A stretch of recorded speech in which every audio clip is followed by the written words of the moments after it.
لقد كان لكم في رسول الله أسوة حسنة لمن كان يرجو الله واليوم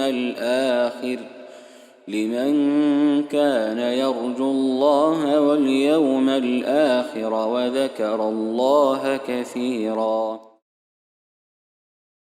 Bismillah, all praise be to Allah, the most merciful, the most compassionate, and peace and blessings be upon Prophet Muhammad and all the prophets of Allah. Dear viewers, Assalamu alaikum wa rahmatullahi wa barakatuh. It's always my pleasure to welcome you to your program with the Prophet. May Allah make us with the Prophet in this life and in the hereafter. Again, we'll continue looking at how the Prophet ﷺ treated his companions. Today, we have a companion with a high caliber, with a great position in his people. He was considered among the kings of the Arabs. His father was named the most generous man of the Arabs.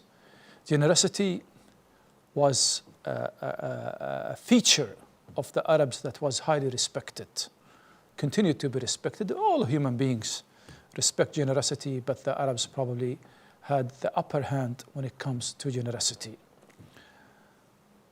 At that time, the Prophet ﷺ had already liberated Mecca and spread Islam all over the Arab Peninsula. And it was the first time in history where Arab tribes were gathering together. Arabs used to be free lovers. They don't to be restricted. They're living on the desert. They had no boundaries. They had the sky and the desert. So they don't want to be controlled by any. And where they're controlled by force against their own will. To the extent that the Arabs would come to Mecca because the sanctuary, the sacred mosque, was having a special position in the hearts of the Arabs at that time, though they transgressed against the teachings of Ibrahim alayhi salam and Ishmael, who rebuilt the Kaaba and called for Tawheed and Islam at that time. But over time, things have changed and they started having their idols. To the extent that Arabs who come to Mecca, they come with their own idols. They have an idol for them next to the Kaaba. Each tribe has an idol. Each tribe worships their idol, which is made out of stone or wood, you name it. And they wouldn't worship other idols. So the Prophet ﷺ now moving to the northern parts of Arabia to spread Islam. And Ali ibn Abi Talib was leading the expedition. One of the kings of the Arabs at the north of the tribe of ALTaei, around ALTaei now and other places, called Uday ibn Hatim al-Ta'i. Uday didn't like that, didn't want to lose his position. He doesn't want to be a peasant, he wanted to be a king. He thought this man was a king and he wanted to just control over his people and himself. He realized that he could not defend himself and his tribe. So he was preparing to flee at any time that the army of the Prophet would approach his territory. He asked his servants to prepare camels, sustenance, whatever they need to run at any case of emergency. So it happened. He ran away, took all his family, with the exception of one woman. His sister Safana was left behind. She was not there at that time. He was leaving in haste when he thought that she was with them, but in reality, and he went to the Ghassasina. He was himself a Christian and Sabi, following a religion between Christianity and Sabiism. Okay? He went there. The army of the Prophet ﷺ came to that land. They collected the people, took them as prisoners of war to Medina. And Safana was among them. The Prophet ﷺ would always put the prisoners next to him, next to the mosque, to be under his own protection, under his own observation. If anybody would have a complaint, he would complain directly to the commander-in-chief, to the Prophet of Allah sallallahu alayhi wasallam.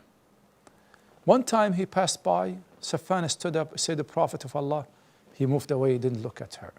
Second day, she did the same thing. The third day, her people said, introduce yourself to him. Tell him who you are, who your father was. She stood, went in front of the Prophet ﷺ, said, "O Prophet of Allah, my father was the most generous man on earth, among the Arabs. He used to feed the hungry, to take care of the needy, to free the prisoners." He said, "Who was your father?" He said, "My father, Hatim ALTaei. I am Safana, the daughter of Hatim ALTaei." The Prophet ﷺ immediately said, "Free her." Her father used to love good manners. And the Prophet ﷺ was the real lover of good manners. He is the greatest. Allah subhanahu wa ta'ala praised him by having the greatest manners, the greatest character. وَإِنَّكَ لَعَلَى خُلِقٍ عَظِيمٍ. So the Prophet ﷺ select among your people who would really go with you to protect you and you trust, protect you and take you back to your fleeing brother. The Prophet ﷺ provided camels, people, all she needed for the long trip to the north. She went there. Uday was in a very difficult situation, her brother. He said, "How could I? What should I say about my sister, this daughter of Hatim ALTaei? I left her behind." He started blaming himself. Every time he would go and expecting that one day she would come. One day she was coming. And from a long distance he realized that the daughter of Hatim ALTaei, his sister Safana, was coming. She looked at him, never said anything to him for 3 days. He tried to please her until she accepted his excuses. And she said, "I came from the one who holds fast to his kinship, to you who left your kinship behind." And she described how the Prophet ﷺ treated her and her people, and how he was very merciful, very kind to them, not treating them like the vicious Arab tribes when they raid against each others. And she said one word to him, said, "Uday, go to him.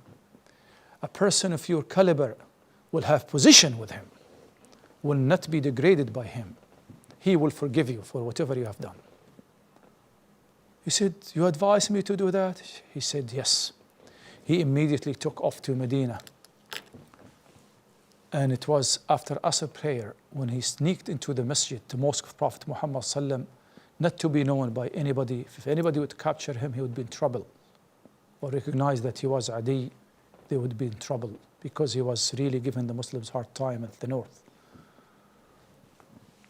He came next to the Prophet and he said, "I am Adi ibn Hatim ALTaei." The Prophet ﷺ took him by hand and went with him to his house. Adi said, "When I was on the way to the house, an old woman came to him and he said, 'Give me some time so I would speak to this woman.' And he, with humility, with humbleness, came to the woman and started speaking to her until she finished. Then he came back to him. He said to himself, 'These are not the manners of a king.' Then when he came to the house, there was a pillow in the house of Prophet Muhammad ﷺ. He gave it to the pillow to sit in. He said, "No, you deserve it, Muhammad, Prophet of Allah." He said, "No, you are my guests and take it." Said, "This is another one. He cannot be a king. These are not the manners of the king." Then he said, "Uday, you know why you don't accept Islam?" He said, "No." Before that, he said, Uday asked, you said, Allah said in the Quran, اتخذوا أحبارهم ورهبانهم أربابا من دون الله. They took their priests as gods beside Allah. We don't worship them. He said, didn't they make permissible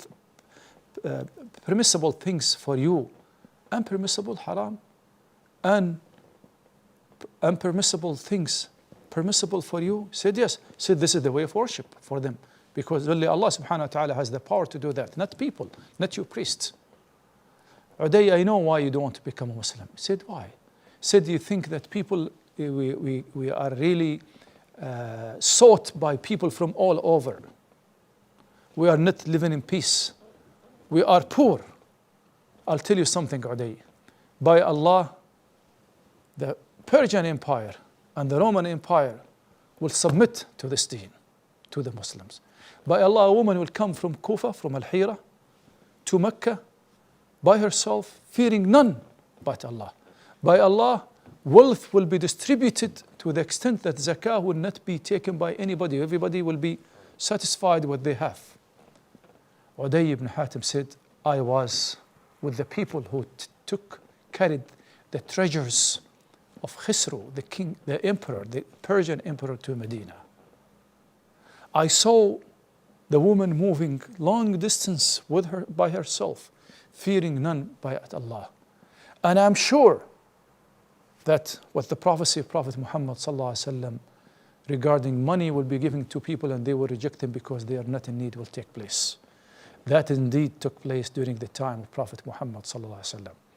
In this episode, we try to look at how the Prophet ﷺ treated his enemies who became his close friends later on. Not by force, but by his great manners that Allah has praised him for. May Allah make us among those who follow the great manners of Prophet Muhammad sallallahu alaihi wasallam and his companions. Assalamu alaikum. We'll meet you bi'idhnillah in another episode. لقد كان لكم في رسول الله أسوة حسنة لمن كان يرجو الله واليوم